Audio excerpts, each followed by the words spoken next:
বাংলাদেশের সাবেক প্রধানমন্ত্রী শেখ হাসিনাকে দেশে ফেরানো হবে কিনা এই নিয়ে প্রথমবারের মতো স্পষ্ট অবস্থান জানালো ভারত। নয়াদিল্লিতে নিয়মিত ব্রিফিংয়ে ভারতের পররাষ্ট্র মন্ত্রণালয়ের মুখপাত্র রণধীর জয়সওয়াল বলেছেন, যে কোনো প্রত্যর্পণ একটি আইনি বিষয় এবং সেটি নিষ্পত্তি হবে আইন অনুযায়ী।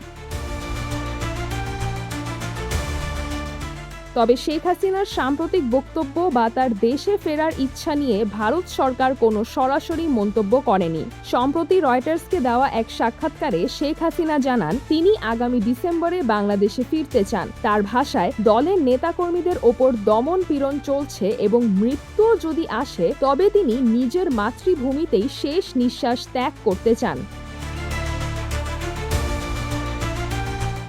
উল্লেখ্য, ২০২৪ সালের ৫ আগস্ট গণ-অভ্যুত্থানের পর শেখ হাসিনা ভারতে আশ্রয় নেন। পরে জুলাই অভ্যুত্থান সংক্রান্ত মানবতা বিরোধী অপরাধের মামলায় আন্তর্জাতিক অপরাধ ট্রাইব্যুনাল তাকে মৃত্যুদণ্ড দেয়। এরপর বাংলাদেশ সরকার আনুষ্ঠানিকভাবে তাকে প্রত্যর্পণের আবেদন জানায়।